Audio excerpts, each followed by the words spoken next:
So I'm thinking about sex, and I'm thinking about my life, and I'm thinking about why I made sex such a priority in my life. The pursuit of sex. I've had an injury, a brain injury, so I've lost memory. So I don't remember details, but I do have a sense of how things have been. And I know that in my mind I prioritized, excuse me, I prioritized the pursuit of sex. It was the main thing in life, and it was all I was doing. I'd plan nights out with my mates, and we would go places where we could be sure of meeting really nice girls.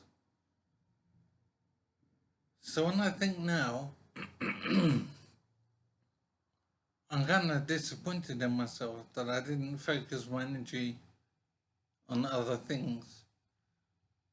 I think about people who have succeeded in business, mainly men who have succeeded in business, because I think they directed their energy, or some of their energy, away from the pursuit of women and into their work, into whatever they did to succeed in some work area. And I think the energy that you can save from the pursuit of women is a lot. And if you direct that into pursuing work or other activities, yeah, I think you can achieve a lot. And the men out there who have achieved so much, I would bet that if we looked at their lives, we would see that the pursuit of women was lower down their priority, their list of priorities, than it is for most men. I think most men are like me in that planning nights out, thinking of how to meet good looking women and how to have as much sex as possible was pretty much the main thing in life. Succeeding in business or whatever, that was also important. But I don't think I put anything like as much energy into my work as I did into trying to hook up with good looking women. And I do think now that it really isn't the way I should have lived. So I am disappointed in how I've chosen to use my time and energy. I've had two children in life, and I've done marriage and whatever. So I'm thinking now that if I had to do it over again, I wouldn't have been married because it's cost me a lot in terms of money and property and whatever. And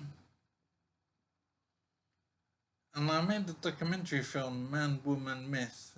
So that those films I put them on YouTube, and I think in those films I would have said it's not wise for men to get married.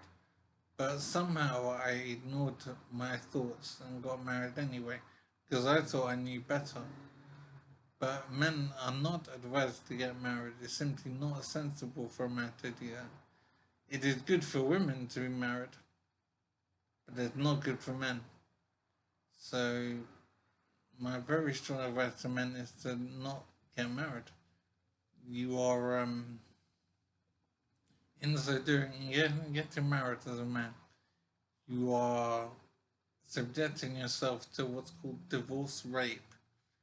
It means your money, your property, your pension, whatever. So many financial things are targeted on divorce, and divorce is quite common.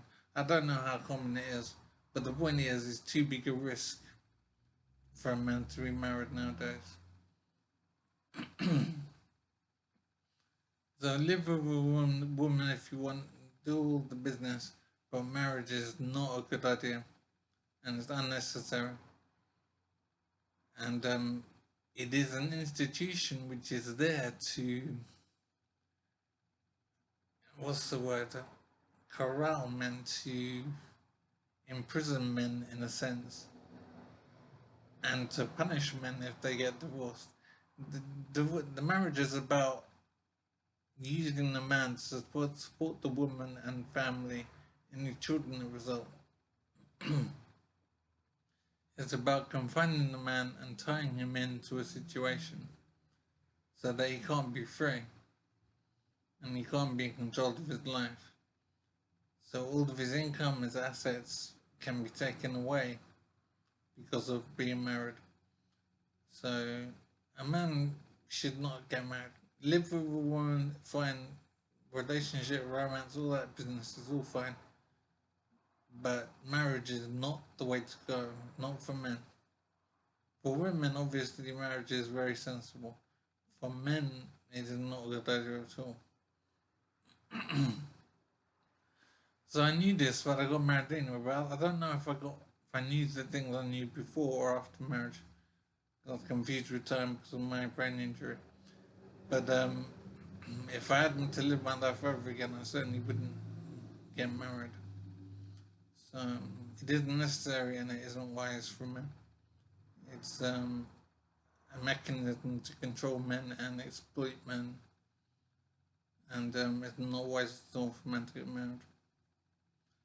So hopefully men will listen to this and not get married.